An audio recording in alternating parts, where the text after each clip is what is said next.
Most youth struggle with identity. The question, who am I, is inherent to being young.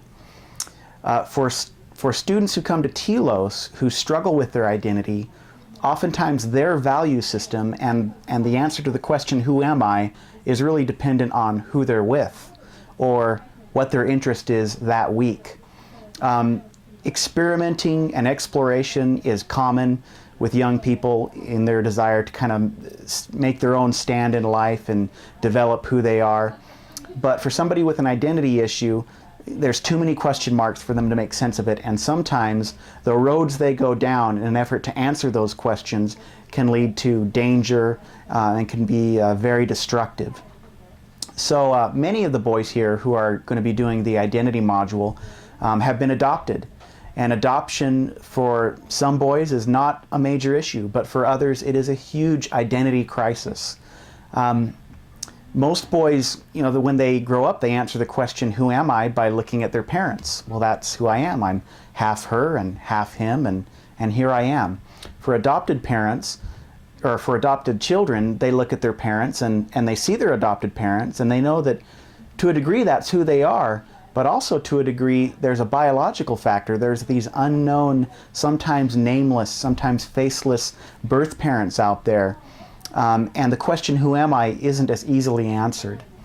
So some adopted kids, they refer to this wound or this loss, and sometimes we call that the first wound or the first loss.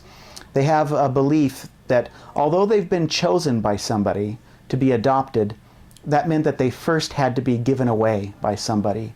And along with that, there's an element of mourning, of sadness. Sometimes they can struggle with attaching to their adoptive parents or to anyone. Sometimes these boys, they just have a lot of emotional baggage to sort through. They may or may not need to meet their birth parents later on in their life, or at least try to meet them, try to find out who they are.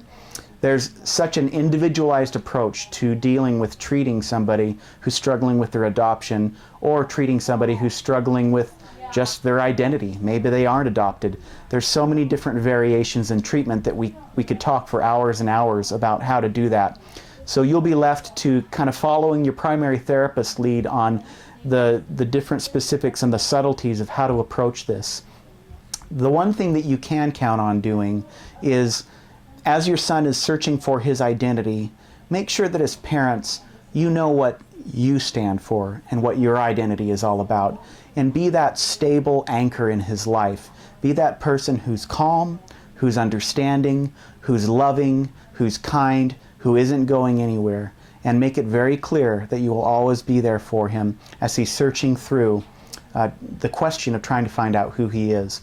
Here at Telos, we'll be trying to help him sort those things out. We'll be trying to help him see himself through your eyes, see himself through our eyes, take the best parts of himself and amplify those, and put his stamp of approval on those so that he can hang his hat on it and he can be that developed, complete person that he wants to be. I'd like to invite you to follow the links on this page. Most of them will take you to material about adoption. Feel free to look through those and raise your level of awareness on the specific issues that your son is dealing with. Also download the identity module so you can see some of the therapeutic tasks we'll be having him do here at Telos. Thank you.